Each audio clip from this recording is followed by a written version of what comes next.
death. This is tremendously important to think about. We put it off. Death is swept under the carpet in our culture. In the hospital, they try to keep you alive as long as possible in utter desperation. They won't tell you that you're going to die. When their relatives have to be informed that it's a hopeless case, they say, don't tell this to the patient. And all the relatives come around with hollow grins and say, well, you'll be all right in about a month, and then we'll go and have a holiday somewhere and sit by the sea and listen to the birds and whatnot. And the dying person knows that this is mockery.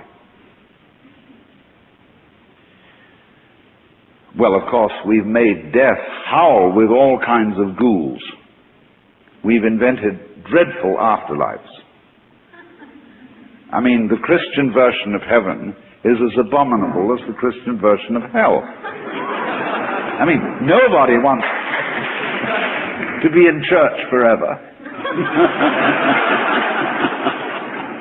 Children are absolutely horrified when they hear these hymns which say, prostrate before thy throne to lie and gaze on thee.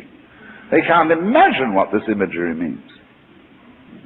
So the idea of what might happen after death, well, you're going to be faced with your judge, the one who knows all about you. This is Big Papa, who knows you were a naughty boy and a very naughty girl, especially girl, from the beginning of things. He's going to look right through to the core of your inauthentic existence. And what kind of heebie-jeebies may come up. Or you may believe in reincarnation, and you think that your next life will be the rewards and the punishments for what you've done in this life. And you know you've got away with murder in this life. And the most awful things are going to happen next time around. So you look upon death as a catastrophe. Then there are other people who say, well, when you're dead, you're dead. Nothing's going to happen at all. So what you got to worry about? Well, we don't quite like that idea, because it spooks us. You know, what would it be like to die? To go to sleep and never wake up? Well, a lot of things it's not going to be like. It's not going to be like being buried alive. It's not going to be like being in the darkness forever. I tell you what, it's going to be like as if you never had existed at all. Not only you, but everything else as well. That just there was never anything, and there's no one to regret it. And there's no problem. Well, think about that for a while. It's kind of a weird feeling you get when you really think about that. You really imagine it.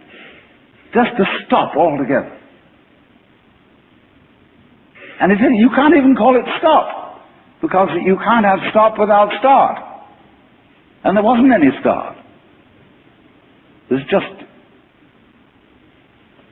no thing. Well, then when you come to think of it, that's the way it was before you were born. I mean, if you go back in memory, as far as you can go, you get to the same place as you go forward in your anticipation of the future as to what it's going to be like to be dead. Then you get these funny ideas that this blankness is the necessary counterpart of what we call being. Now, we all think we're alive, don't we? I mean, we're really here? That there is something called existence?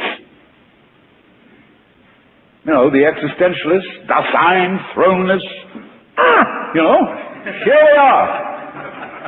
But how could you be experiencing that as a reality unless you had once been dead? What gives us any ghost of a notion that we're here, except by contrast with the fact that we once weren't? And later on won't we? But this thing is a cycle, like positive and negative poles in electricity.